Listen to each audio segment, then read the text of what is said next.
Alright mga kamugil, katalunan tayo mga kamugil. So ito yung trabaho namin ngayong araw. Gagawa ng canopy na para sa ating window. So yung kasunod nito bukas mga kamugil, yung design na gagawa ko ng isang pattern dyan. Tapos may i-assign ako na mason, no? At least may guide na siya kung ano yung disenyo na gagawin. O gagawin ko muna yung isang forma. Iguguhit ko bukas. Tapos yan na yung magtatapal. Napapansin nyo, kalagay na tayo ng mga ilaw dito sa perimeter. Sige na. Ayan, sa loob mga kamugil, yung ano natin dito, yung nangyayari, ganun pa rin, oh. Nasira yung submer namin mga kamugil. Hindi talaga natapos ang ano, siptik namin, oh. Pupuso negro. Ayan, oh. Ayan, oh. Dalawang chamber yung ginawa natin, oh. Ayan, oh. Yung pagka-diskarte. O, gagawa tayo ng manhole. Ito mga kamukil, yung nasa taas, dalawang PVC. Magiging clean out natin yan. So, doon yung digestive, pinakamalaki, no? Doon yung banda yung digestive. So, yung linyada kasi ng tubo natin, sa lahat ng mga CRs nitong bahay, nandun, sa gilid na yun. So, dyan natin itatapon. Tapos, ito namang isang outlet, napapansin nyo, papunta din yan dito. So, matutuloy kasi yung bahay isa dito mga kamukil. Gagawa tayo ng isang bahay dito. Magkakaroon ng CRs dito. Kaya, abang tayo kaagad ng isang outlet. O pag maayos yung submer mga kamukil bukas, tatapos siguro to. Aban sa loob, pasok tayo. Yan yung update dito sa loob, ganun pa rin, no? Mga pagta-tiles. Ang kulang dito yung ating counter, tapos na, no? So yung mga ilaw dito, ang kabit na ng ating electrician. Ayan yung mga ilaw. Cube light, sige na. Ayan yung ating cube mga kamugil, naikabit na kanina. Si Idol kasi hinabol niya na makabit lahat dito kasi lilipat na natin siya sa panabo mga kamugil. So pakyawan yung kanyang ano doon sa panabo, kanyang pagkabanat, no? Dito kasi arawan siya. Yung ating CRs, ayan na, tapos na yung pagta-tiles dito sa wall. Ang napapansin nyo, yung ating mga pagta-tiles dito. So ngayon dito sa flooring, ang mangyayari dito, inaano namin yung mga floor drain, no? So kung nakikita nyo yung pagka-layout namin, nandito kami nag-umpisa sa pinakabuo. Ayan, no?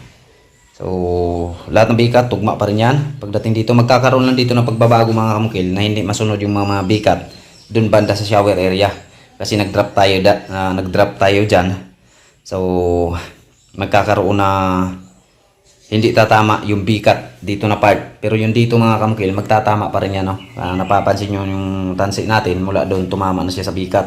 So yan yung susundan natin. Hindi lang tatama sa bikat kasi napapansin nyo doon, siruho na siya. So doon banda hindi siya tatama, no? Kasi nandun yung ating shower, oh. Yun yung pinaka-outlet ng ating shower. So okay na, yung ilaw dito, sindi na rin to. Yan. Hindi pa nalagyan ng switch, no? Nandito yung switch nyo, malalagay pagbukas ng pintuan. So yung ating mga ilaw dito, ito na, no? Yan, no? Oh, maganda sana meron pang center light dito mga kamukil na mailalagay. Pero liliwanag to dahil meron tayong unsay nana daw yung sugang para dire pin light. Wala pa? Lunes siguro. Lunes pa daw. O magkaang tutulo sa liwanag dito mga kamukil sa ating cube light. Itong kuan siya, blinker siya dol, one eye steady. Eye steady ani. O may blinker siya tapos may steady, no. Hindi man kuan, tricolor naman. Tricolor ani. So ang ano dito mga kamukil, tutulo sa liwanag dito itong mga pin light natin sa perimeter. Ayan, no. Apat yan.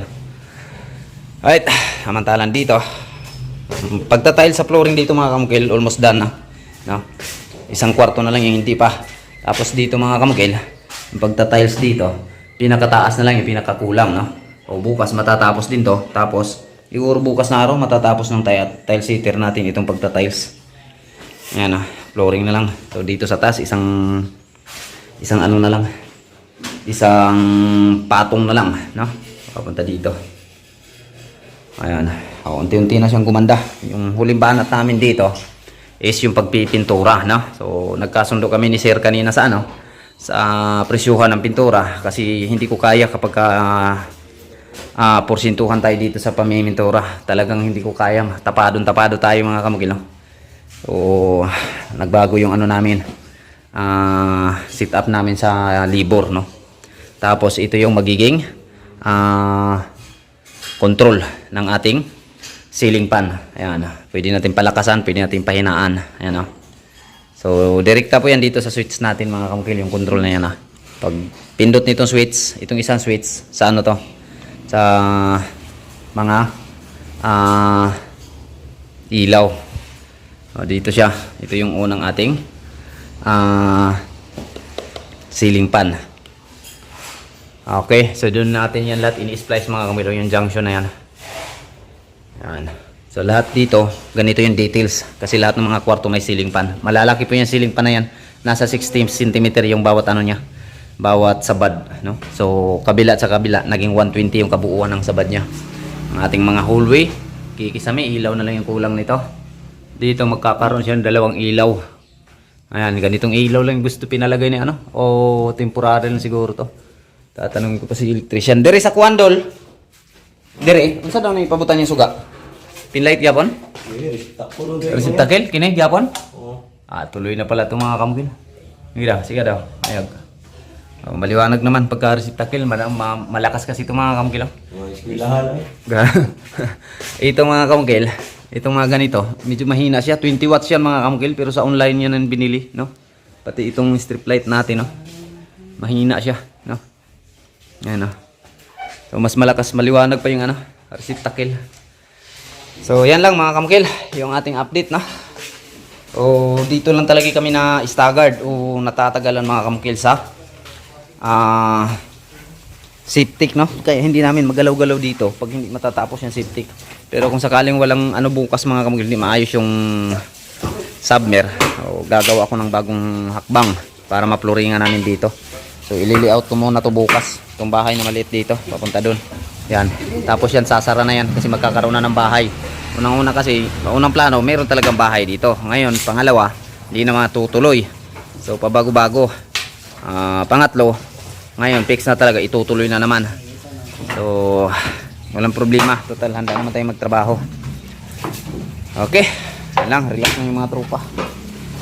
Tayo na may uuwi na mga kamukil. Hindi tayo nakapunta sa ano ngayon, sa Panabo project, no? Pero malapit na din yun sa Panabo project mga kamukil. Siguro estimate ko mga kamukil, magsabay to sa pagtapos. So yung ating canopy, hintayin lang natin 2 to 3 days yung ating limit dyan. Pwede natin tanggalin yung mga forma na yan. Pinalagyan natin ng canopy. Tapos bukas magli-layout ako ng design dito. Napapansin nyo wala siyang poste. O bukas tingnan nyo na lang mga kamukil kung ano ba yung design, o magugustuhan nyo ba o hindi, no? Basta sa akin, para sa akin, yun na yung design na karapat dapat dito ilalagay. Concrete pa rin yung ating ilalagay yung design dito. Yan lang, thank you, maraming salamat.